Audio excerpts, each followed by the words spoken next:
Oke, udah boleh mulai. Salam. Oke.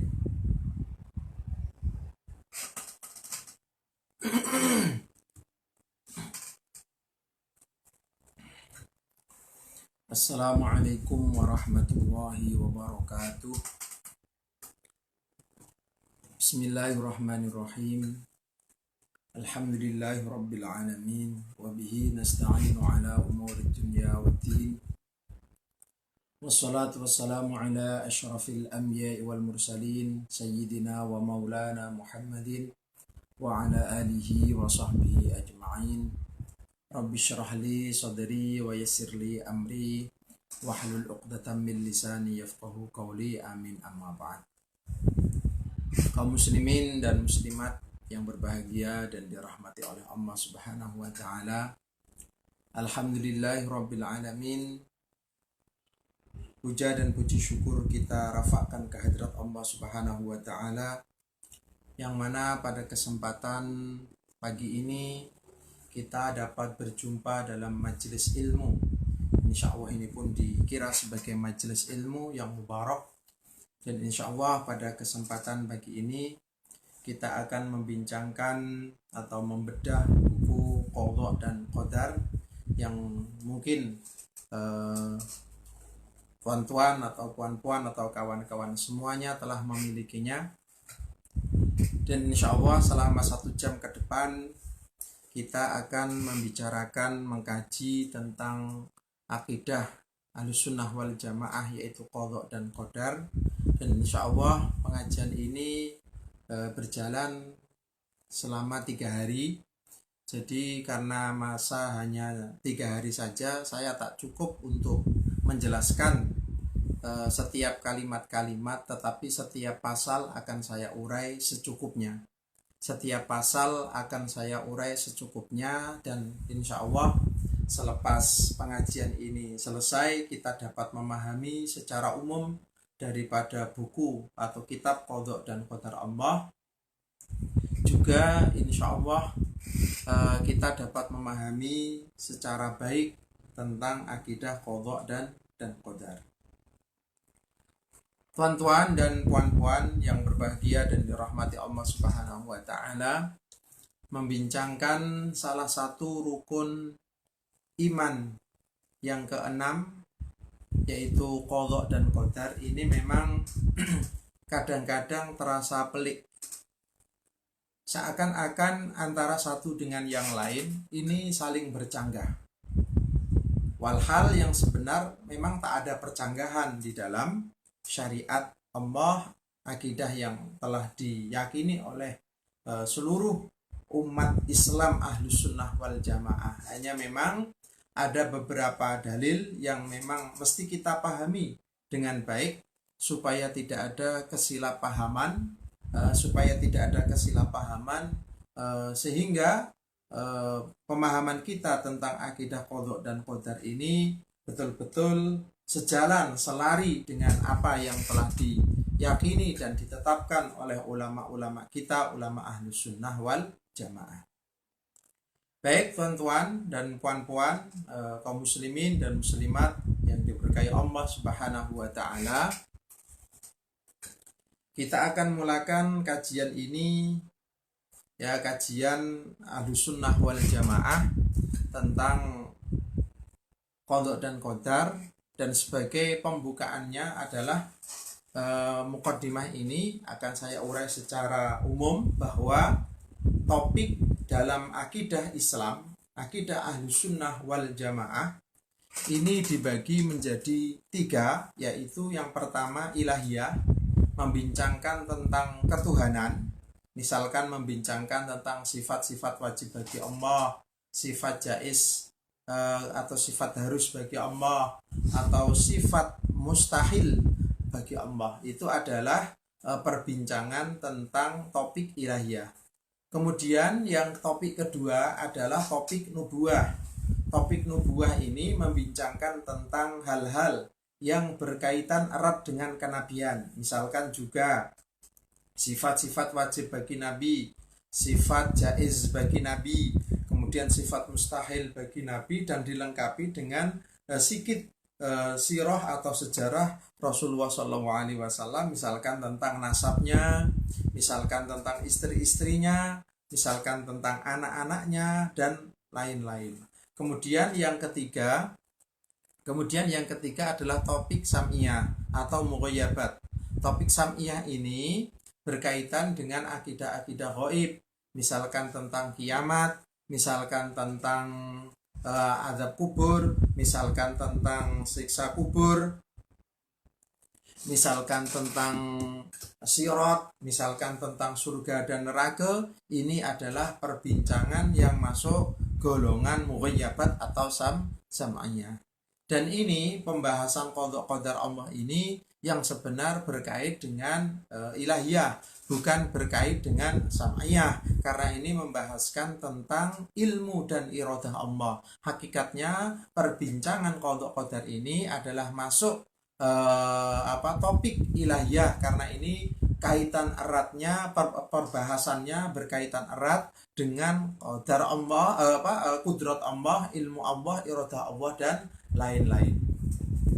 Baik, tuan-tuan dan puan-puan yang berbahagia dan dimuliakan oleh Allah Subhanahu wa Ta'ala, insya Allah yang akan kita bincangkan ini adalah buku yang edisi kemas kini, jadi agak sedikit berbeza karena ada tambahan-tambahan, kemudian ada beberapa pasal yang memang saya pecah, yang dulu dijadikan satu tapi sekarang dijadikan dua. Jadi tujuannya adalah supaya lebih mudah dipahami, dan ada misalkan ada tambahan-tambahan tentang muskil-muskil yang berkaitan qadha qadar pun saya masukkan untuk edisi yang kemas kini. Oke, kita boleh mulakan daripada definisi qadha qadar. Muka surat berapa saya pun tak tahu karena saya belum punya bukunya. Saya masih punya buku yang lama, ini yang lama, tapi saya ini pakai laptop tulisan saya yang sudah edisi kemas kini.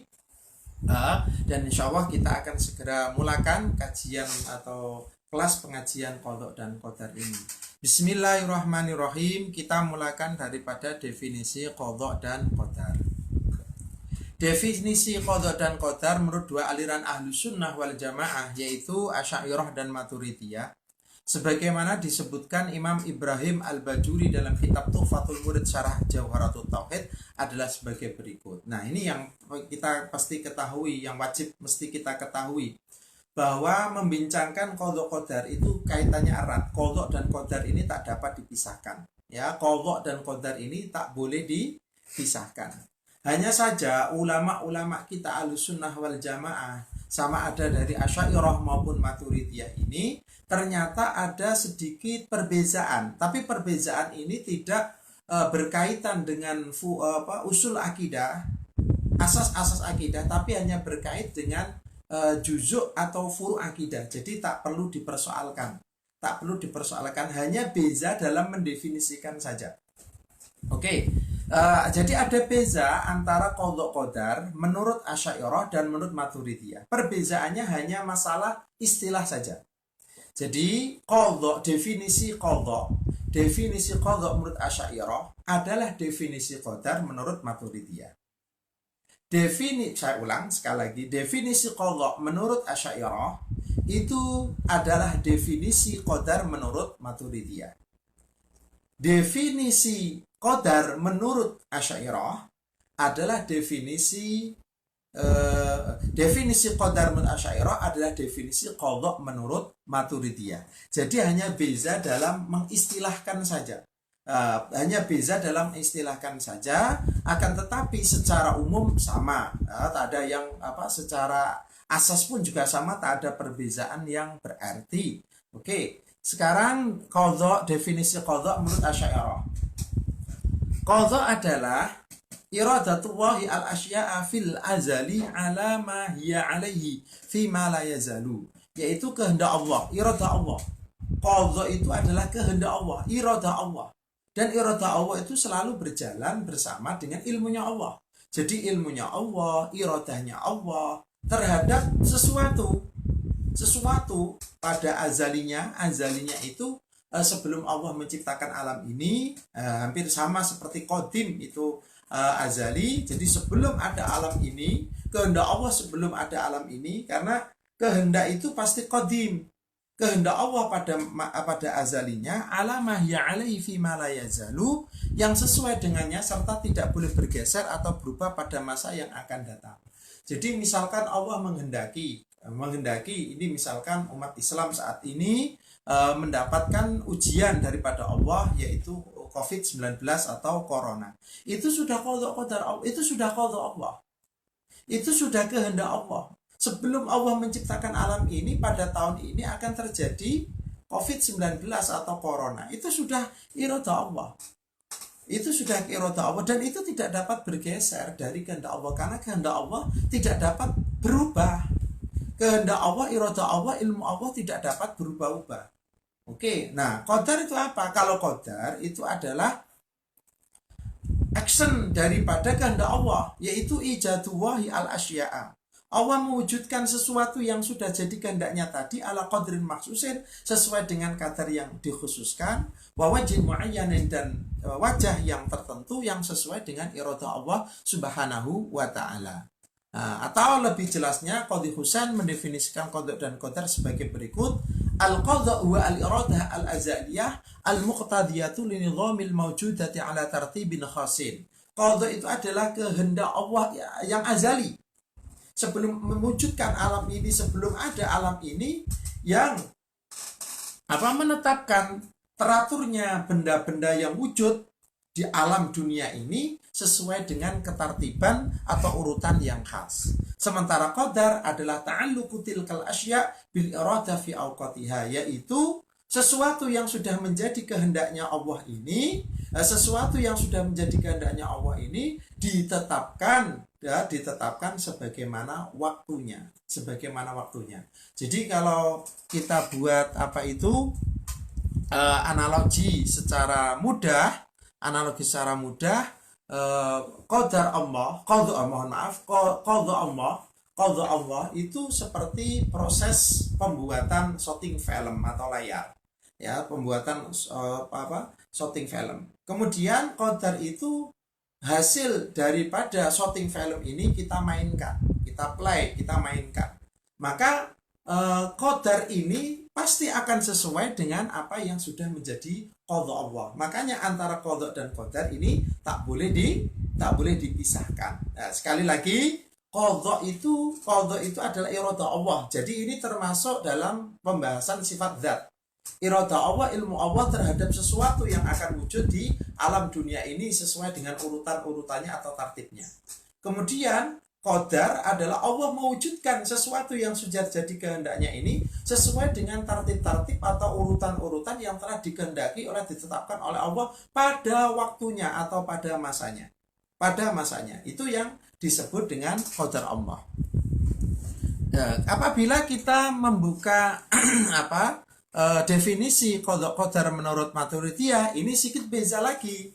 Ya, karena apa? Boleh ditengok pada muka surat berikutnya ini. Qadha adalah ijadullahi al-asya'a ma'a ziyadatil ahkam wal itqan. Qadha itu Allah mewujudkan sesuatu yang sudah jadi kehendaknya tadi dengan kokoh, tidak dapat berubah, dan itqan maksudnya adalah pengukuhan, artinya tidak dapat berubah sama sekali, tak dapat ditolak. Jadi qadha menurut Maturidiyah adalah qadar menurut Asy'ariyah. Nah, qadar adalah tahdidullahi ta'ala azalan. Allah memberikan pembatasan atau penentuan Allah pada azali atas setiap makhluk dengan batasannya yang dengannya Allah akan mewujudkan dari yang baik, buruk, manfaat, mudarat dan lain-lain. Itu yang disebut dengan qadar menurut Maturidiyah. Jadi sekali lagi, ada definisi silang antara Asy'ariyah dan Maturidiyah. Definisi qadha menurut Asy'ariyah adalah definisi qadar menurut Maturidiyah. Definisi qadar menurut Asy'ariyah adalah definisi qadha menurut Maturidiyah. Walhasil, ini hanya beza dalam mendefinisikan saja, istilah saja. La musyahata fil istilah, tak perlu diperdebatkan, dan semua memiliki dalil masing-masing untuk memperkuat pendapatnya. Oke, ini pasal yang pertama, yaitu tentang definisi qadha dan qadar. Saya tak perlu panjang lebarkan lah karena ini waktu kita, masa kita cuma 3 hari saja, dan ini bukunya juga cukup tebal. Kalau mesti dikaji setiap satu persatu itu tentu tidak mungkin, tentu sangat tidak mungkin. Oke. Kemudian pasal yang berikutnya adalah tentang dalil qadha dan qadar. Perbahasan tentang dalil-dalil qadha dan qadar di sini adalah untuk mematahkan atau membelasah keyakinan kelompok-kelompok yang melenceng dari ajaran yang sebenar, khasnya ajaran Ahlus Sunnah wal Jamaah. Jika dalam sejarah Islam masa lampau ada kelompok sesat qadariyah yang menafikan qadar Allah, oke, maka di Indonesia juga sebenarnya saya tak payah untuk saya sebut, juga ada kelompok yang seperti itu, menafikan qadha Allah, karena dikiranya qadar itu yang ada hanya qadarnya saja, qadhanya ini tak ada dalil tentang qadha, yang ada hanya qadar. Nah, ini kelompok-kelompok yang melenceng ya. Padahal yang sebenar aliran qadariyah terdapat 2 kelompok. Kelompok pertama adalah kelompok yang menafikan qadar Allah dan menyangka bahwa Allah pada azali tak pernah mentakdirkan apapun terhadap makhluk. Kelompok ini dinamai qadariyah bukan karena menetapkan qadar, tetapi justru karena menafikannya. Kelompok ini sudah habis sebelum lahirnya Imam Asy-Syafi'i radhiyallahu anhu. Ini jadi ada kelompok qadariyah bukan karena dia meyakini qadar, tapi justru kelompok ini meyakini bahwa qadar Allah ini tidak membuat takdir apapun. Tapi kelompok ini sudah habis, sudah tak ada. Adapun qadariyah yang kedua adalah qadariyah dari kelompok Mu'tazilah. Ya, dia menetapkan bahwa pekerjaan ikhtiari kita yang tak terpaksa ini, kita gerak-gerak, kita jalan-jalan, itu adalah diciptakan oleh kita sendiri dan Allah tak ikut campur sama sekali. Ini kelompok qadariyah yang dari pecahan Mu'tazilah. Ini yang masih ada hingga sekarang, ya, hingga sekarang, walaupun sekarang tinggal sedikit-sedikit, tapi pemikirannya masih ada hingga sekarang. Jadi walhasil ada yang memang tak percaya qadar Allah, ada yang tak percaya qadha Allah karena dalilnya katanya tak ada. Nah, ini kita akan membincangkan dalil-dalil daripada Al-Quran dan Al-Hadis tentang qadar dan qadha Allah. Oke. Dalil Al-Quran, inna kulla syai'in khalaqnahu biqadar. Sesungguhnya kami menciptakan segala sesuatu menurut ukuran atau kadarnya, qadar. Nah, ini artinya qadar itu ada. Terus sunnatullahi fil ladzina khala min qablu wa kana amrullahi qadaran maqdura. Ini juga tentang kaitan dengan qadar. Qadar itu ada. Kemudian misalkan dalam surat Maryam, dan wa kana amran maqdiya. Maqdi itu qadha. Jadi ada qadar, ada qadha di dalam dalil-dalilnya ada di dalam Al-Qur'an. Adapun dalil dalam Al-Hadis, misalkan antu'mina billahi wa malaikatihi wa kutubihi wa rusulihi wal yaumil akhir wa tu'mina bil qadari khairihi wa syarrihi, yaitu kita beriman pada Allah, malaikat Allah, kitab-kitab Allah, utusan Allah, hari akhir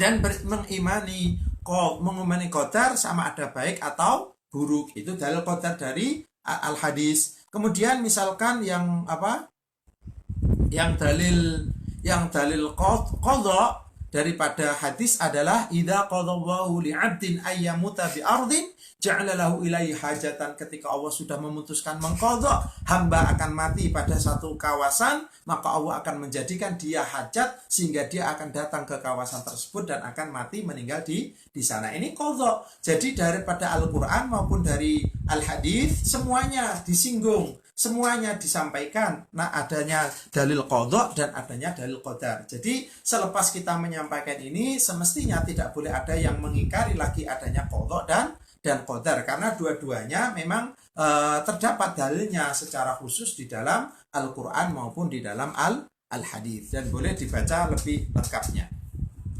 Kemudian yang berikutnya pasal berikutnya adalah ridho terhadap qadha dan benci kepada kekufuran. Nah, ridho terhadap qadha dan benci kekufuran ini tidak ada pada buku yang lama, tapi yang sebenar ini ada, tapi pasalnya saja, tajuknya dibuat berbeda saja. Mempercayai qadha dan qadar menarik kita untuk juga ridho terhadap keduanya. Jadi kalau kita percaya terhadap qadha qadar Allah, maka semestinya kita juga ridho Jadi kalau kita percaya kepada qada qadar Allah, kita juga mesti ridho karena itu adalah kehendak Allah, ilmunya Allah, apa yang sudah jadi takdirnya Allah. Tetapi tentu saja harus dibedakan antara qada dan qadar Allah dengan yang diqadhakan atau madhi dan yang ditakdirkan atau muqaddar yang sudah dikerjakan oleh hamba. Nah ini ada qada qadar, ada qadha, ada maqdhi, ada qadar, ada muqaddar. Nah ini beza, kita beza dalam kaitan. Oke, kita mesti percaya semua itu dari Allah Subhanahu wa taala. Tetapi masalah ridho ini beza lagi.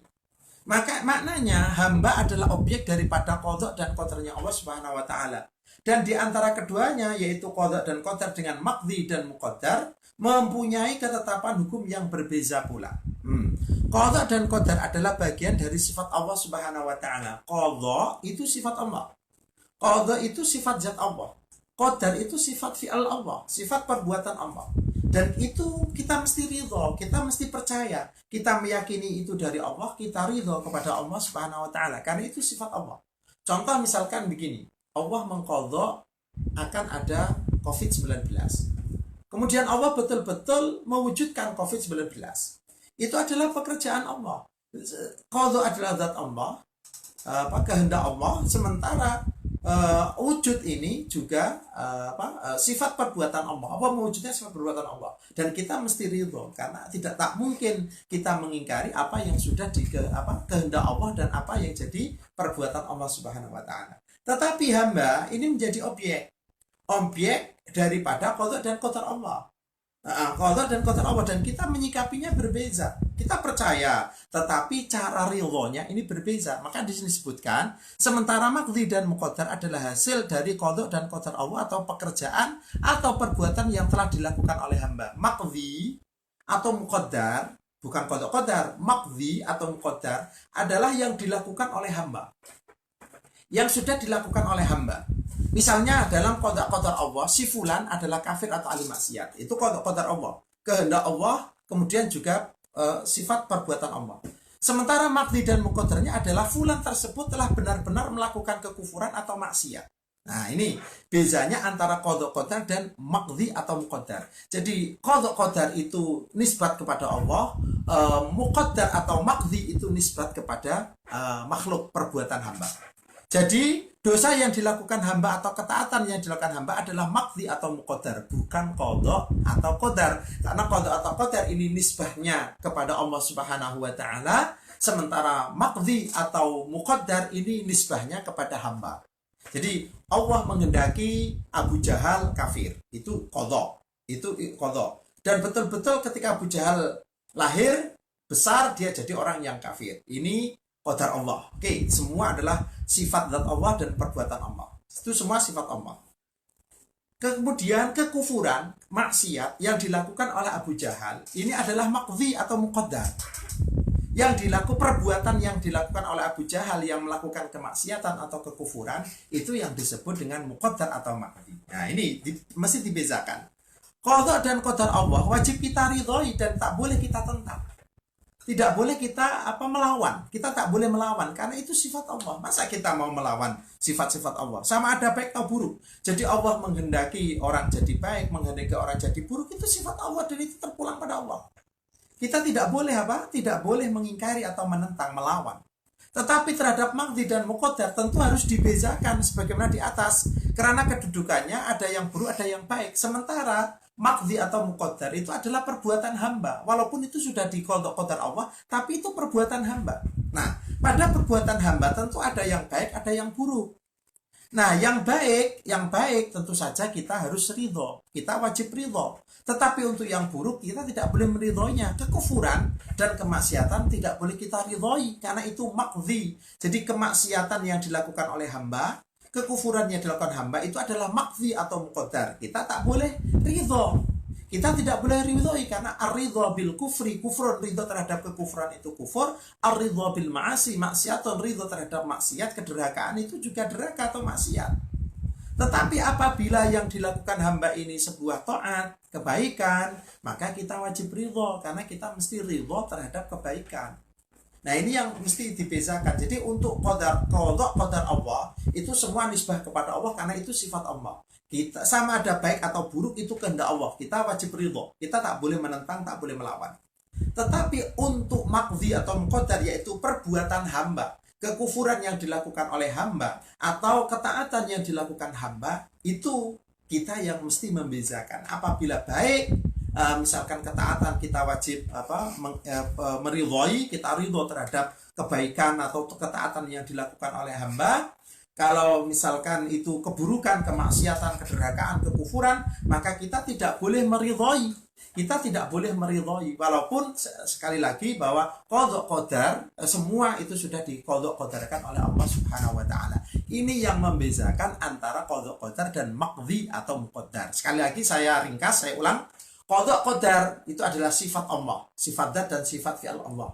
Nisbahnya kepada Allah Subhanahu wa taala. Kita mesti ridho. Allah menghendaki baik atau buruk, itu sifat Allah, kita mesti ridho, tak boleh kita menentang. Oke? Adapun untuk maqdhi atau muqaddar itu adalah perbuatan hamba yang sudah dilakukan oleh hamba. Apabila baik kita ridho, apabila tidak baik kita tak boleh ridho. Ringkasnya demikian. Oke. Kemudian untuk pasal yang berikutnya, ini sedikit panjang tapi nanti boleh dibaca sendiri karena insya Allah kunci dari setiap pasal tuan-tuan dan puan-puan sudah mengetahuinya. Jadi insya Allah nanti mudah tinggal membaca yang lain. Oke, kemudian pasal yang berikutnya, jangan menisbatkan buruk kepada Allah Subhanahu wa taala. Oke. Benar bahwa semua yang baik dan buruk yang terjadi di dunia adalah sudah qadha dan qadar Allah. Yang mencipta apa saja di dunia ini juga Allah secara absolut, secara mutlak. Akan tetapi ramai ulama yang menyatakan sebagai adab kita kepada Allah, hendaklah kita menyandarkan pada Allah yang baik-baik saja dan tidak menyandarkan benda yang buruk-buruk atau tak patut kepada Allah Subhanahu wa taala. Ini kaitan dengan adab. Ini kaitan dengan adab, ya. Dalam sebuah hadis disebutkan wal khairu kulluhu fi yadaika wasyarru laisa ilaika. Nah, kebaikan semua dalam yadmu wahai Allah. Adapun keburukan bukan kepadamu, bukan nisbah kepadamu.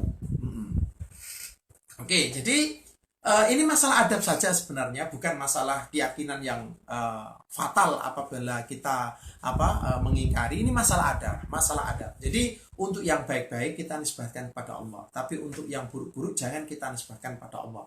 Contoh misalkan begini, yang membuat alam ini Allah, baik kan alam ini, kekuasaan Allah, baik, oke. Yang membuat Nabi Muhammad adalah Allah, yang membuat Abu Bakar adalah Allah. Tapi kaitan dengan adab, jangan menyatakan yang buat anjing ya Allah. Oke, itu tak salah, tapi masalah adab saja. Yang buat najis ini juga iya, memang tidak salah, tapi masalah adab ini sekali lagi masalah adab. Jadi makanya dalam surah hadis wal khairu kulluhu fi yadaika, yang ada pada yadmu wahai Allah adalah semua kebaikan. Wasyarru laisa ilaika, yang buruk bukan kepadamu. Walaupun semua qadha sama ada baik buruk itu adalah sudah kehendak Allah, Allah yang mentakdirkan. Tapi ini sekali lagi ini kaitan dengan adab. Makanya di dalam kitab Syarah Muslim karangan Imam An-Nawawi dikatakan la yudhafu ilaika alam firadihi la yuqalu ya khaliqal qirada, wahai pencipta kera, wahai pencipta babi, wahai pencipta anjing, jangan. Oke, betul Allah yang menciptakan, tapi janganlah itu dinisbahkan kepada Allah. Ini hanya masalah adab saja. Tapi kalau wahai ingkana khaliqa kulli syai'in wa rabba kulli syai', tak apa. Tapi kalau kita hanya menyatakan bahwa baik buruk itu ciptaan Allah, oke, tak apa. Tapi kalau untuk secara satu-satuan, misalkan pembuat najis itu Allah, pembuat kera itu Allah, iya, tapi jangan yang jelek-jelek itu jangan ini sekali lagi ini masalah adab. Ini hanya masalah adab. Jadi untuk yang baik kita nisbatkan kepada Allah, untuk yang buruk kita nisbatkan kepada diri kita. Misalkan kalau apabila ada kebaikan datang daripada saya, itu murni dari Allah Subhanahu wa taala. Apabila ada keburukan itu dari saya pribadi. Walaupun sebenarnya salah buruk itu yang menciptakan juga Allah Subhanahu wa taala. Tetapi itu adab, ya. Ma asabaka min hasanatin famin Allah, wa ma asabaka min sayyi'atin famin nafsik. Kebaikan yang mengenai dirimu adalah dari Allah, kemudian yang mengenai kebenaran dirimu adalah dari dirimu sendiri. Ya ini kan sekali lagi ini adab, inilah agama kita, bukan hanya masalah akidah saja, bukan hanya masalah syariat saja, tapi adab pun dibahaskan dalam dalam ajaran agama kita. Alhamdulillahirabbil alamin. Makanya kunci adab ini penting sekali kita ketahui. Kadang-kadang ini orang ini membicarakan membicarakan tentang membicarakan tentang suatu mahir sekali, tapi adab ini tak ada. Contoh orang tak punya adab ini apa? Mengatakan bahwa bapak ibu Rasulullah ini masuk neraka semua. Nah ini tak punya adab. Kenapa tak punya adab? Oke, itu masalah khilafiyah ulama. Oke, itu masalah khilafiyah. Ada sedikit ulama yang memang seperti itu. Tapi orang yang punya adab, tak mungkin dia akan membicarakan tentang tentang bahwa bapak ibu Rasulullah masuk neraka. Ini kalau kita punya adab. Yakin orang yang punya adab kuat tidak akan pernah kuat mengucapkan Rasulullah adalah putra dari orang kafir yang masuk neraka. Tak akan kuat orang yang punya adab kepada Allah, kepada Rasulullah Sallallahu Alaihi Wasallam. Sekali lagi ini hanya masalah adab saja. Oke, kemudian yang berikutnya adalah berhujjah dengan qadha. Berhujjah dengan qadha. Iman terhadap qadar tidak boleh dibuat hujjah atau alasan terhadap pekerjaan yang belum terjadi dengan dibuat sebagai alibi untuk melakukan. Misal seseorang akan berzina atau mencuri dengan alasan bahwa itu adalah sudah takdir Allah. Wah, saya ini mau berzina, saya mau mencuri. Lah, kenapa kamu mencuri? Kenapa kamu berzina? Loh, ini saya sudah takdir Allah mau berzina mencuri. Nah, tak boleh dibuat alasan. Jadi yang belum terjadi tidak boleh kita beralasan dengan qadar. Adapun setelah semua terjadi, ini beza lagi. Jadi kalau belum terjadi, sepakat ulama tak boleh kita membuat alasan qadar. Mau mencuri, ini qadar Allah saya mencuri. Oh, tak boleh ya, tak boleh sama sekali. Tapi apabila sudah terjadi, misalkan orang, mohon maaf, misalkan naudzubillah, selepas melakukan zina, selepas melakukan minum khamr dan lain-lain, selepas terjadi macam mana? Nah, ulama ini kalau memang ada beza pendapat, tapi majority menyatakan bahwa maka boleh saja berhujjah bahwa semua itu adalah karena takdir Allah dalam upaya ia tak dicela atau direndahkan. Tetapi sama sekali tak boleh dibuat alasan agar supaya dia lepas dari jeratan tanggung jawab hukum had, kisos atau takzir. Jadi misalkan ada seseorang telah mencuri. Nah, oke. Dia beralasan, ya saya mencuri ini kan sudah qadar Allah. Kalau alasannya supaya tidak direndahkan, tidak dihina, itu boleh beralasan dengan qadar. Ini menurut sebagian ulama sunnah wal jamaah. Tapi kalau alasannya, loh saya ini mencuri sudah qadar Allah, jadi jangan dihad, jangan ditakzir, jangan dikisos, jangan dihukum, jangan oh tak boleh. Kalau alasannya untuk melepaskan diri dari tanggung jawab hukum secara dunia, ini tak boleh. Tapi kalau alasannya supaya tidak direndahkan, boleh. Makanya ini dalam kitab dalam Istatul Rafiq, wala yajuzu al-ihtijaj bil qadari wal qadar ala suduri dzambin illa lidaf'i ta'yir. Tidak boleh berhujjah dengan qadar atas dosa yang muncul daripadanya kecuali untuk menolak supaya dia tidak dihina atau tidak direndahkan. Nah, itu saja. Faman waqa'a fi maksiatin amdan qudhiya alaihi bimujibiha syar'an min haddin aw ta'zir aw ghairihi. Untuk misalkan untuk had, untuk takzir atau yang hukuman-hukuman lain, tidak boleh kita beralasan terhadap qadha dan qadar. Nah, misalkan tuan-tuan atau puan-puan ingin tanya misalkan apa hujah yang patut digunakan untuk ini, yaitu debat itu hadis riwayat Bukhari Muslim itu sudah saya catat juga. Ihtajja Adam wa Musa. Nabi Adam dan Nabi Musa ini secara ruhaniyah pernah berdebat. Kan tidak pernah jumpa Adam dan Musa secara secara duniawi. Makanya ini ada dunia yang kita ini sepertinya tidak tahu ada dunia dunia ruh. Maka kita jangan mengingkari adanya dunia ruh. Nah, dunia ruh itu ada. Nabi Adam debat dengan Nabi Musa, itu ada hadisnya sahih dalam Bukhari Muslim. Nah, Nabi Musa berkata kepada Adam, wahai Adam, anta Adam, meringkaskan saja, wahai Adam, gara-gara kesalahanmu engkau dikeluarkan dari surga. Nah, kemudian Nabi Adam jawab, wahai Musa, kamu Musa, engkau adalah orang yang dipilih Allah dengan risalahnya dan kalamnya Allah. Kemudian engkau mencelaku. pada perkara yang telah diqadar-qadarkan Allah sebelum Allah menciptakan diriku. Kemudian Nabi Musa diam, tak menjawab. Oke, ini apa? Ini hujah tentang apa? Tentang bahwa berhujah dengan qada qadar ini diperinci. Apabila belum terjadi, kita tak boleh berhujah dengan qada dan qadar. Wah, saya mencuri karena ini saya sudah qada qadar Allah. Saya mau berzina, ini sudah qada qadar Allah. Naudzubillah, tak boleh seperti itu. Akan tetapi apabila sudah melakukan dosa misalkan diperinci apabila tujuannya lepas dari tanggung jawab hukum dunia, tak boleh. Misalkan ada polis tangkap kita, ini sudah qada qadar Allah, Tuhan polis, tak boleh. Tapi kalau tujuannya supaya tidak direndahkan, ya boleh. Ini menurut paling tidak menurut sebagian ulama Ahlussunnah wal Jamaah. Karena ada sebagian ulama yang menyatakan agak sedikit berbeda tentang masalah ini. Tapi tak payah saya sampaikan, cukup kita mengetahui tentang itu. Oke, terus kemudian apakah qada dan qadar boleh berubah? Nah, ini pasal penting ini. Pasal penting. Jadi mohon maaf untuk pertanyaan-pertanyaan yang sebenarnya sudah ada dalam buku, mohon untuk tidak ditanyakan. Mohon untuk tidak ditanyakan. Insya Allah buku ini pasalnya cukup lengkap lah, paling tidak menurut saya pasalnya sudah cukup lengkap. Jadi banyak pertanyaan-pertanyaan yang sebenarnya sudah masuk dalam buku ini. Jadi kalau tuan-tuan atau puan-puan ini sudah beli buku ini yang terbaru, kalau yang lama kurang lengkap sedikit lah, tapi kalau yang terbaru insya Allah lagi lengkap dan disempurnakan edisi kemas kininya ini. Oke, apakah qada dan qadar ini boleh berubah? Ini termasuk pasal penting karena kita nanti akan membicarakan doa, terus kemudian membicarakan tentang sedekah, terus kemudian lain-lain lah. Ini kan akan kita membincangkan masalah ini. Oke, ini panjang sekali. Oke, kita tentu meyakini bahwa qada dan qadar Allah tak boleh berubah atau terganti. Itu sesuai dengan dalil-dalil yang ada. Kemudian penjelasan yang jelas daripada Al-Quran dan hadis. Demikian penjelasan yang jelas, terang benderang daripada Al-Quran dan hadis. Kehendak Allah tidak dapat ditolak, iradah Allah tidak dapat ditolak, ilmu Allah tidak dapat dirubah. Tetapi di sisi lain, banyak ayat atau hadis yang secara zahir menunjukkan seakan-akan qada dan qadar Allah boleh dirubah dengan doa, dengan silaturahim, birrul walidain, dan lain-lain.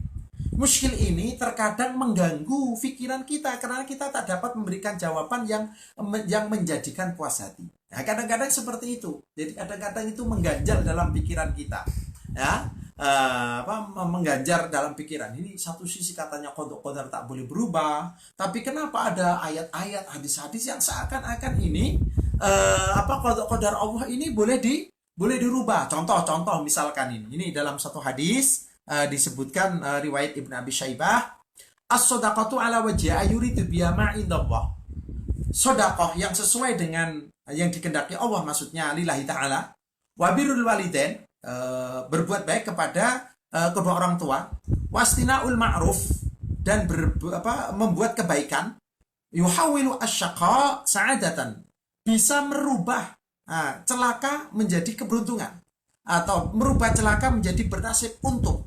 Wa yazidu fil umri, dan menambah umur. Wa yaqi masari as-su, dan bisa menyelamatkan dia dari mati buruk. Mati buruk itu ada yang menyatakan mati su'ul khatimah, ada yang menyatakan mati dalam keadaan yang mengenaskan. Contoh mati tenggelam, mati dibunuh orang, itu mengenaskan saja, bukan masalah su'ul khatimah atau tak. Nah, hadis ini dan nanti banyak sekali yang seakan-akan itu bisa merubah qada qadar Allah. Seakan-akan boleh merubah qada qadar Allah, padahal kita meyakini qada qadar Allah ini tak boleh berubah sebagaimana dalil yang telah ada, definisi yang telah ada. Nah, atau misalkan ucapan sahabat Abdullah bin Abbas, la yang faul hadaru minal qadari walakin Allah ta'ala yamhu biddu'a ma yasha'u minal qadar. Kewaspadaan tidak menyelamatkan dari qadar, tetapi Allah Ta'ala menghapus apa yang telah ditetapkan dengan doa. Nah, ini kan seakan-akan merubah, dan masih ada banyak ungkapan-ungkapan lain, hadis atau hadis yang seakan-akan ini bisa merubah apa yang sudah jadi ketetapan Allah Subhanahu wa Ta'ala. Oke, kita akan bincangkan satu persatu. Kita akan bincangkan satu persatu. Yang pertama adalah doa.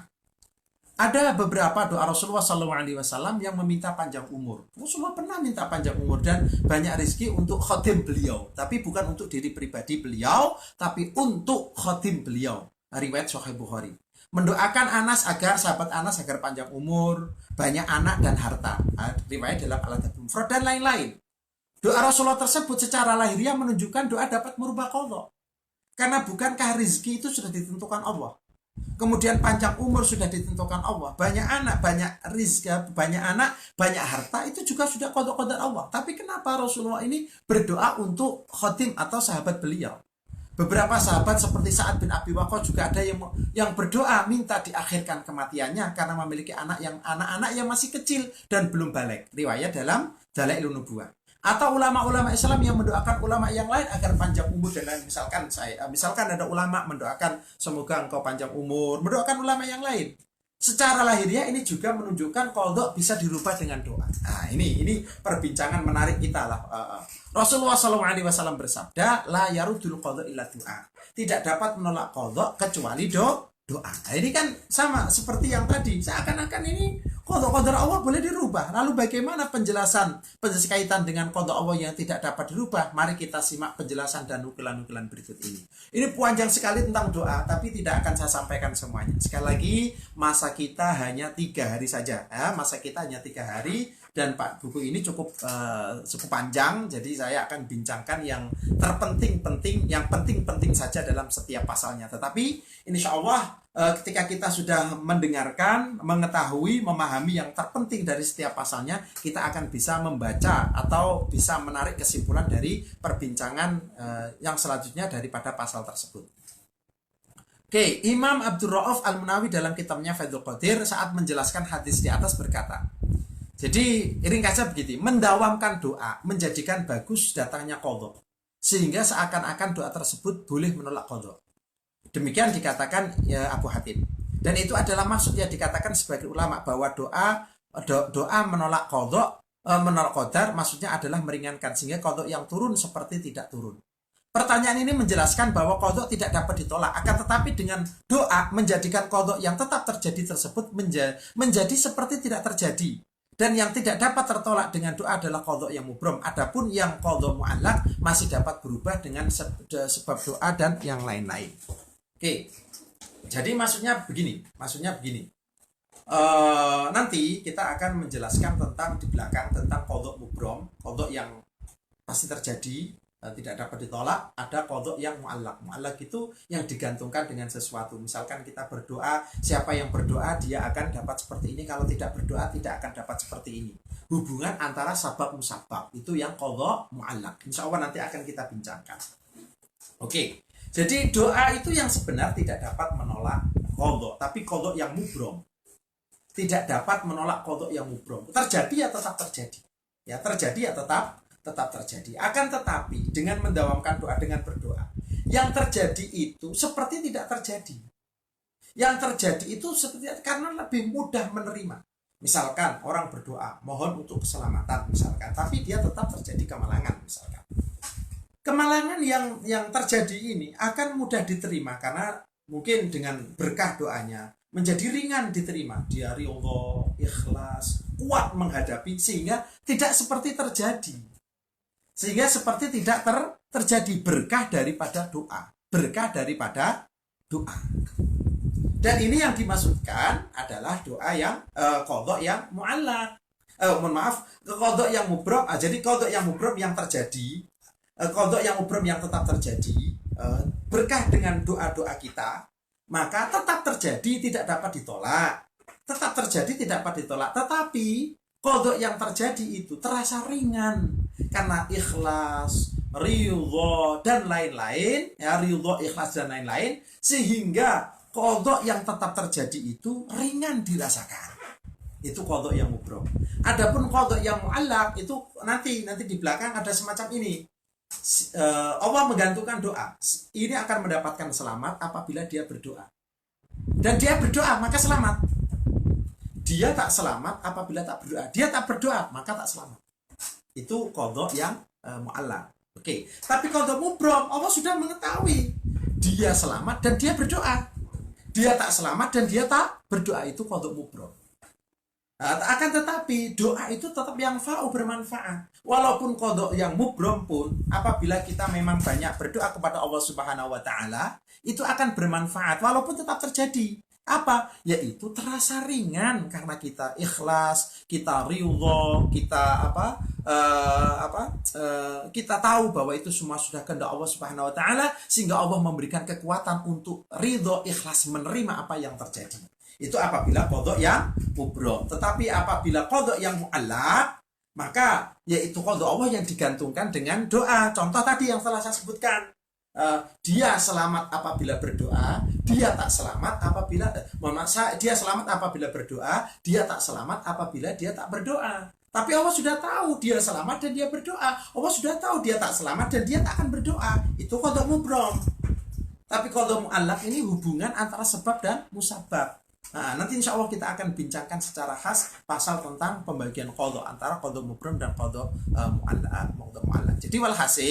Jadi walhasil sebenarnya qadha itu tidak dapat ditolak. Khasnya adalah qadha yang mubrom, tidak dapat ditolak. Tidak dapat ditolak. Akan tetapi berkah dari doa, qadha yang tetap terjadi ini terasa ringan, ikhlas, ridho, kuat untuk dihadapi, sehingga dikira seperti tidak terjadi qadha qadar Allah. Itu apabila kita mengatakan qadha tersebut adalah qadha yang mubrom. Tetapi apabila kita mengatakan bahwa ini maksudnya adalah qadha ini yang dirubah ini adalah qadha mu'allaq. Nah, ini juga boleh. Misalkan dia selamat apabila berdoa, dia tak selamat apabila dia tak berdoa. Maka orang yang berdoa seakan-akan ini merubah yang dari tak selamat menjadi selamat karena doa dia. Itu qadha mu'allaq. Oke, jadi yang qadha la yaruddul qadha ila du'a itu bisa dimasukkan qadha yang mu'allaq. Qadha yang berkaitan digantungkan dengan sebuah perkara. Jika dia berdoa dia selamat, jika tak berdoa selamat. Maka seakan-akan berdoa bisa menyelamatkan dia dari bencana, dari malapetaka dan lain-lain. Ini yang qadha mu'allaq. Apabila kita mengatakan yang qadha mubrom, maka tak dapat dirubah. Akan tetapi dengan banyak berdoa, manfaat doa, qadha yang tetap terjadi, qadha mubrom yang tetap terjadi ini terasa ringan, ikhlas, ridho, dan kita kuat menerimanya sehingga tidak seperti terjadi. Itu apabila kita masukkan la yaruddul qadha ila du'a. Qadha tidak bisa menolak qadha kecuali doa. Maknanya apabila qadha mubrom, manfaat kita terasa ringan, ikhlas, ridho, dan lain-lain. Tetapi apabila yang dimaksudkan qadha mu'allaq, maka itu maksudnya jadi dengan berdoa kita selamat, dengan tak berdoa kita selamat, itu adalah qadha mu'allaq. Jadi boleh maksudkan mana-mana saja tentang la yaruddul qadha ila du'a. Oke, nanti kita bincangkan lebih lanjut tentang masalah ini pada masalah qadha mu'allaq dan qadha mubrom, qadha mu'allaq. Kemudian yang berikutnya, ini panjang sekali sebenarnya. Yang kedua adalah silaturahim. Dalam sebuah hadis sahih disebutkan, man sarahu ayub sato lahu rizku au yunsa'alahu fi athari falyasil rahimahu. Sesiapa yang sukacita diluaskan rezekinya dan akhirkan ajal kematiannya, maka hendaklah ia bersilaturahim. Jadi kalau mau rezekinya diluaskan, ajalnya diakhirkan panjang, maka silaturahim. Hadis ini seakan-akan bercanggah dengan ayat Al-Quran, walikulli ummatin ajal, fa idza ja'a ajaluhum la yastakhiruna sa'atan wa la yastaqdimun. Jadi panjang umur kan sudah ditetapkan Allah. Allah tidak akan, kalau sudah waktunya, sudah masanya, ya Pak mau la yastakhiruna sa'atan wa la yastaqdimun, tidak dapat diakhirkan juga tidak dapat dimajukan. Nah, ini macam mana seakan-akan saling bercanggah. Maka ini perlu penjelasan. Silaturahim bisa membuat panjang umur. Nah, ini ada dua jawaban. Ada dua jawaban dari Imam Al-Khawli dalam kitab Al-Adab An-Nabawi. Pertama, ini takwil penafsiran yang paling bagus menurut beliau, bahwa yang dimaksudkan diakhirkan ajalnya adalah diberikan berkah umurnya. Jadi maksud silaturahim buat panjang umur itu maksudnya adalah berkah umurnya. Berkah umur itu maksudnya macam mana? Dia diberikan kuat badannya, dia diberikan cerdas akalnya, sehingga hidupnya dipenuhi dengan amal-amal yang baik. Mungkin umurnya pendek, tapi penuh dengan kebaikan-kebaikan seperti amal yang banyak. Seperti amal yang amal yang banyak. Seperti dia panjang umur maksudnya, seperti panjang umur. Ini penafsiran yang pertama. Penafsiran yang kedua atau takwil yang kedua, bahwa betul bahwa ajal dan kematian dibatasi waktunya jika disebutkan dengan sebab ajal. Misalnya seseorang yang memutus tali silaturahim, ia diberi umur 50 tahun. Tetapi jika ia bersilaturahim, ia diberi umur 60 tahun. Maka jika ia rajin melakukan silaturahim, umurnya ditambahi dari had umur yang jika ia tidak silaturahim. Jadi ajal tidak boleh mundur bila kita nisbatkan kepada sebab yang khas, tetapi boleh dimundurkan jika disebutkan kepada sebab yang lain. Contoh gini, Allah mencatat jika dia memutus tali silaturahim, dia dapat umur 50. Tapi jika dia rajin silaturahim, dia dapat 60. Maka ketika dia rajin silaturahim, itu hakikatnya umurnya ditambahi dari had umur yang tidak silaturahim. 50 ditambah lagi 10 tahun menjadi 60 tahun, dimajukan. Nah, itu maksudnya seperti itu. Jadi memang bukan kok ditambah umurnya, bukan, tapi Allah sudah memberi ketetapan. Jika dia tidak silaturahim hanya dapat 50, jika dia silaturahim dia dapat 60. Apabila dia betul rajin silaturahim, maka ditambahkan 50 ini ditambah lagi 10 tahun jadi 60. Padahal 60 tahun ini hakikatnya sudah menjadi ketetapan Allah Subhanahu wa ta'ala, ya, sudah menjadi ketetapan Allah Subhanahu wa ta'ala. Itu penafsiran yang kedua. Tapi penafsiran yang kedua ini betul-betul dipanjangkan, itu saja ringkasan gitu. Tapi untuk penafsiran yang pertama, bukan panjang umur, tapi berkah umurnya. Panjang umur bermakna berkah umurnya, sehingga akalnya cerdas, tubuhnya sehat, mengamalkan yang baik-baik, penuh dengan kebaikan, sehingga umur dia mungkin pendek, tetapi banyak sekali yang kebaikan yang dikerjakan, sehingga seperti orang yang panjang umur. Ini penafsiran pertama. Penafsiran kedua, memang panjang betul. Dari misalkan 50, apabila dia silaturahim, dapat tambahan free 10 tahun, jadilah 60 tahun. Ini ringkasnya seperti itu. Oke, kemudian yang ketiga adalah sedekah. Di antara yang dikira boleh merubah qadha dan qadar adalah bersedekah karena Allah. Dalam sebuah hadis disebutkan bakiru bisadaqah. Segeralah engkau sedekah. Fa innal bala'a la yatakhatta sadaqah, karena bala tidak akan boleh menjangkai sedekah. Jadi sedekah ini bisa jadi perisai kita dari bala. Nah, ini kan bala atau tidak kan sudah kehendak Allah. Nah, kan? Tapi kenapa bisa seperti itu, seakan-akan merubah? Atau misalkan hadis as-shadaqatu tasuddu sab'ina baban minassu, sedekah ini bisa menolak 70 pintu keburukan. Dua hadis ini memang statusnya lemah, tetapi mempunyai penguat dari banyak hadis. Oke, untuk menjawab ini kita akan menggunakan pendapat ini. Pendapat siapa ini? Imam Ibnu Qutaibah dalam Ta'wil Mukhtalafil Hadis. Saya baca terjemahnya saja. Mereka bertanya, kalian meriwayatkan bahwa sedekah boleh menolak qadha yang mubrom. Padahal Allah Azza wa Jalla berfirman yang artinya sesungguhnya perkataan kami terhadap sesuatu apabila kami menghendakinya, kami hanya mengatakan kepadanya kun, jadilah, maka jadilah ia. Dan ulama juga sudah bersepakat bahwa tidak ada yang dapat menolak qadhanya atau melawan hukumnya. Abu Muhammad berkata, kami katakan dalam takwilnya bahwa terkadang seseorang sebab dosa yang dilakukan ia berhak disisa menurut qadha Allah. Jika ia mau bersedekah, maka ia telah membela atas dirinya dari apa yang ia berhak. Menunjukkan atas itu adalah sabda Nabi, sedekah rahasia boleh memadamkan murka Tuhan. Apakah Anda tidak melihat bahwa sesiapa yang berkah Allah, maka itu berarti ia berhak atas seksanya. Dan jika murka Allah tersebut telah dihilangkan dengan sedekahnya, maka seksanya yang diancamkan juga akan hilang. Sama seperti ini adalah seorang laki-laki yang disakiti teruk oleh seorang wanita. Kemudian wanita tersebut takut akan siksa yang akan ia peroleh dan segera menerima balasan jenazahnya. Lalu ia bersedekah pada laki tersebut, maka hadiah telah mencukupinya, dan ia katakan hadiah boleh menolak siksa yang ia harus terima atau mesti terima. Jadi maksudnya begini. Jadi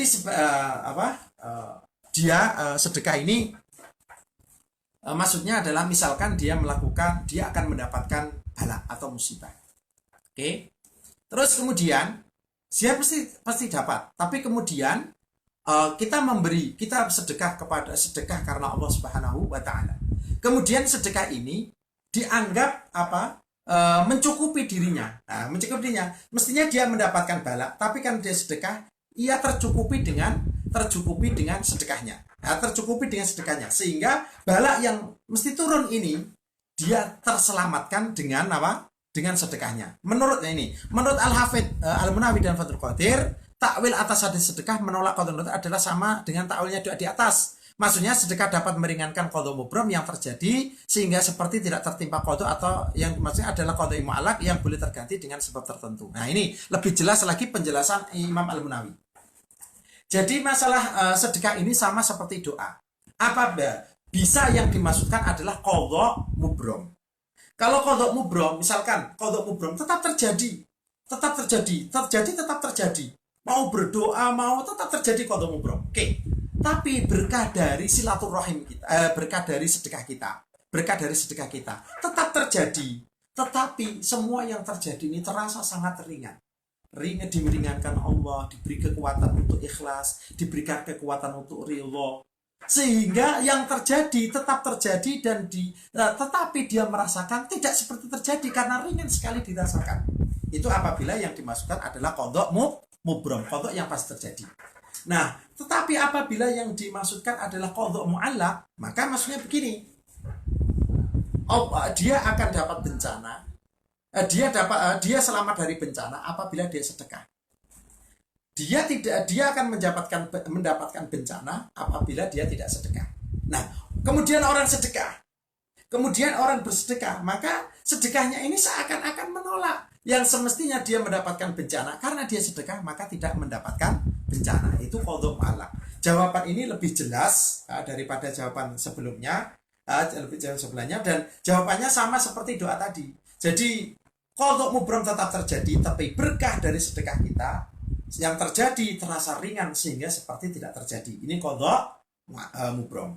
Adapun yang qadha mu'allaq, maka Allah sudah menggantungkan kau selamat dari bala apabila sedekah. Kau tidak selamat dari bala apabila kamu tidak sedekah. Nah, seakan-akan dengan bersedekah maka menolak bala yang mestinya terjadi tidak terjadi karena sedekah kita. Ini maknanya adalah qadha yang mu'allaq. Jadi yang tertolak seakan-akan tertolak dengan sedekah ini adalah qadha yang mu'allaq. Apabila kita memaknai yang pertama, yang kedua. Apabila kita memaknai yang qadha mubrom, tidak tertolak, qadha tidak tertolak, tetapi berkah dari sedekah kita yang terjadi terasa ringan, ridho, ikhlas dan lain-lain, sehingga yang terjadi seperti tidak terjadi. Berkah dari sedekah kita. Jadi sedekah itu tetap bermanfaat, sama ada untuk qadha mubrom kita atau qadha mu'allaq kita. Oke. Kemudian yang keempat, birrul walidain. Yang keempat adalah birrul walidain. Disebutkan dalam sebuah hadis bahwa berbuat baik kepada kedua orang tua boleh menambah umur, yang berarti pula boleh dikira menolak qadar Allah. Man barra walidayhi balahu zadallahu fi umri. Orang yang berbuat baik kepada kedua orang tuanya, Allah akan menambah umurnya. Oke. Penjelasannya macam mana? Penjelasannya ini birrul walidain, berbuat baik kepada kedua orang tua.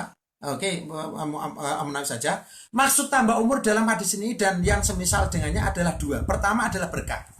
Jadi maksudnya orang yang birrul walidain akan diberi keberkahan umur oleh Allah Subhanahu wa taala. Dia berjaya dalam usaha dia diberikan kesehatan, akal yang sehat, suka berbuat baik, itu berkah umurnya. Ini makna yang pertama. Kemudian makna yang kedua, adapun ada Mana maksud tambah umur ada pertama adalah berkah. Umur yang pendek jika diisi dengan amal-amal yang baik maka akan meningkat banyak sekali. Pengertian yang kedua atau tafsir yang kedua, Allah telah mentakdirkan ajal dan rizki dan bagian-bagiannya untuk siapapun yang berhak dan kemudian ditetapkan dalam umul kitab di sampingnya yang tidak akan dilihat oleh siapapun. Apa yang ada dalam umul kitab tidak boleh dirubah atau berkurang. Adapun dalam catatan malaikat Allah boleh menghapusnya dan boleh pula menetapkannya sesuai kehendak Allah. Adapun jadi pertama maksudnya adalah berkah. Maksudnya adalah berkah. Kemudian yang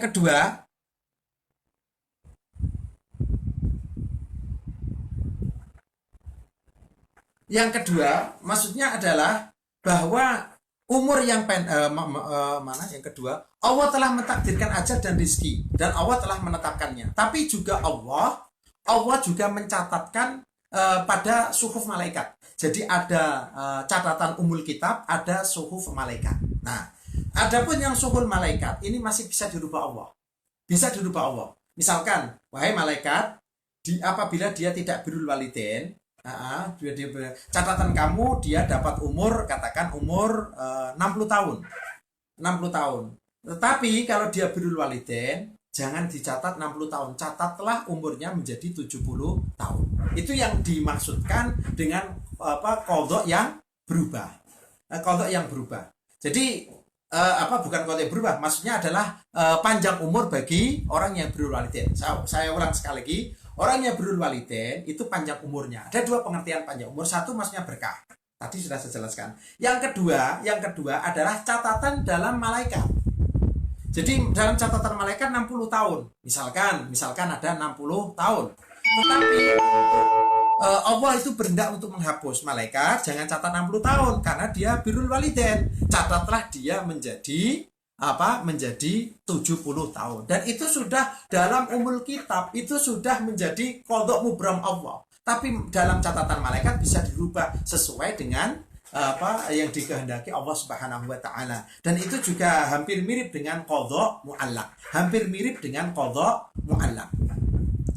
Oke, adapun pengertian dusta dapat mengurangi rizki, atau dalam riwayat lain dosa dapat mengurangi rizki, atau tidur pagi dapat mengurangi rizki, padahal di sisi Allah Subhanahu wa taala telah menentukan rizki manusia, maka seperti jawaban ulama bahwa yang tertolak atau terkurangi adalah rizki yang halal atau berkah, bukan pokok rizkinya. Jadi rizki tidak dapat ditolak. Masa Allah sudah menetapkan tetap terjadi. Tapi apabila ada orang yang berdusta, orang yang tidur pagi, itu keberkahannya kurang, tingkat kehalalannya juga akan dikurangi oleh Allah Subhanahu wa taala. Itu maksud mengurangi rezeki. Berkahnya dikurangi, kehalalannya dikurangi. Tapi ukuran rezekinya tetap. Itu maksud dusta dapat mengurangi rezeki. Oke, kemudian yang terakhir, yang kelima, akhlak yang baik. Akhlak baik juga bisa menambah umur. Silaturahim wa husnul khuluq wa husnul jiwar yu'ammirna diyar wa yazidna fil a'mar. Derajat hadisnya adalah Hasan menurut Imam Jalaluddin Asyuyuti. Oke, jawabannya tafsiran Imam Nawawi pertama adalah qadha mubram atau catatan ilmu qadim Allah yang pasti terjadi dan tidak pernah boleh berubah dan tertukar. Sedangkan tafsiran yang kedua adalah qadha mu'allaq yang diketahui oleh malaikat yang masih boleh dihapus atau ditetapkan. Jadi akhlak yang baik ini dapat menambah umur. Maksudnya bagaimana? Untuk qadha yang mubram maksudnya adalah berkah umurnya. Maksudnya adalah berkah. Adapun yang qadha mu'allaq atau yang dalam catatan malaikat, qadha mu'allaq dalam catatan malaikat ini catatan malaikat, suhuful malaikat dan qadha mu'allaq itu sebenarnya hampir sama. Ya hampir sama. Jadi qadha mu'allaqnya begini, apabila kamu berakhlak baik, kamu mendapatkan umur 60 tahun. Apabila kamu tidak berakhlak baik, maka kamu tidak dapat umur, apabila kamu berakhlak baik kamu dapat 60 tahun umur. Apabila akhlak kamu buruk kamu cukup 50 tahun. Atau dalam catatan malaikat umurnya adalah 50 tahun apabila tidak berakhlak baik. Nah, dengan berakhlak baik maka seakan-akan dirubah. Walaupun hakikatnya tidak dirubah tapi seakan-akan berubah. Catatan malaikat berubah, terus qadha mu'allaqnya juga seakan-akan berubah, seakan-akan qadha akhlak yang baik dapat merubah umur dia. Tapi qadha mubram tetap terjadi. Tapi qadha mubram yang terjadi walaupun dia misalkan qadha mubramnya tetap 60, tapi berakhlak baik menjadikan umurnya barokah. Intinya seperti itu. Jadi qadha mu'allaq dan catatan malaikat itu ada persamaannya. Oke, kemudian yang terakhir ahli taat. Wala yazidu fil umri ilal bir. Kebaikan dapat menambah umur. Takwil atas hadis ini sama seperti penjelasan sebelumnya, yaitu bertambah umurnya secara hakikatnya dalam pandangan qadha mu'allaq, atau bertambah secara majazi yaitu diberkahi hidupnya dan lain-lain. Jadi sama seperti yang tadi, berbuat baik itu bisa menambah umur. Maksudnya apabila qadha mubram, qadha yang pasti terjadi, tidak dapat ditambah dikurangi, maksudnya adalah keberkahan. Kita akan hidup berkah. Hidup berkah, akal yang cerdas, tubuh yang sehat, suka berbuat kebaikan. Jadi walaupun mungkin umurnya pendek, tapi dia akan mendapatkan keberkahan hidup, seperti suka berbuat baik sehingga seperti umurnya panjang. Tetapi apabila yang dimasukkan adalah qadha yang mu'allaq, maknanya Allah sudah memberi ketetapan. umur dia 50 apabila dia akhlaknya buruk. Tapi kalau akhlak dia berbuat baik, bukan akhlak ya, dia taat, maka dia mendapatkan 70 tahun. Dan ternyata betul dia ahli taat. Maka umur yang semestinya 60 akan ditambahkan Allah 10 tahun menjadi 70 tahun. Itu yang qadha mu'allaq. Itu yang qadha mu'allaq. Jadi sekali lagi, qadha mu'allaq adalah qadha hubungan antara sebab musabab karena digantungkan. Dan sebab adanya qadha mu'allaq ini kita senantiasa ada harapan selalu kepada Allah. Coba misalkan tidak ada qadha mu'allaq, Allah Covid ini kan sudah qadha Allah, mau berdoa mau tidak ya sama saja. Kalau qadha mubram pasti seperti itu, orang akan putus asa. Tapi Allah punya qadha mu'allaq, sehingga kita senantiasa ada rojak kepada Allah. Ya Allah, siapa tahu berkah dari doaku, Allah mencatat, engkau mencatat seperti ini. Jika kamu berdoa Covid ini hilang, jika kamu tidak berdoa Covid tidak hilang. Mungkin itu rahasia Allah Subhanahu wa ta'ala. Nah, itu rahasia Allah. Ada qadha mubram, ada qadha mu'allaq, itu rahasia Allah Subhanahu wa ta'ala. Dengan adanya qadha mu'allaq, kita selalu ada harapan kepada Allah. Misalkan tidak ada qadha mu'allaq, pasti orang putus asa semua. Misalkan ditanya, Tuhan, kenapa tadi subuh minta panjang umur, minta rezekinya banyak, minta selamat? Nah, itu kan sudah qadha mubram Allah. Ayo, coba macam mana jawabnya? Nah, kan begitu. Tapi dengan adanya qadha mu'allaq, Allah menggantungkan, dia akan dapat rezeki banyak apabila berdoa. Dia apabila selamat, sehat apabila dia berdoa. Kan siapa tahu itu rahasia Allah. Ya Allah, siapa tahu dengan doaku ini engkau mengkabulkan. Yang memang semestinya aku tidak sehat, tapi berkat doaku aku menjadi sehat. Dan itu qadha mu'allaq. Nah, jadi itu dengan qadha mu'allaq kita selalu ada harapan kepada Allah Subhanahu wa ta'ala. Sekali lagi, qadha mu'allaq adalah qadha hubungan antara sebab dan musabab. Sebab berdoa panjang umur, sebab silaturahim panjang umur, tapi apabila tidak berdoa tidak panjang umur, tidak sedekah tidak panjang umur, itu adalah hubungan sebab musabab. Dan sekali lagi itu qadha mu'allaq, dan itu juga rahasia Allah Subhanahu wa ta'ala. Demikian daripada saya, mohon maaf apabila ada kesilapan dan kekurangan. Insya Allah kita sambung besok. Akhirul kalam, wassalamualaikum warahmatullahi wabarakatuh.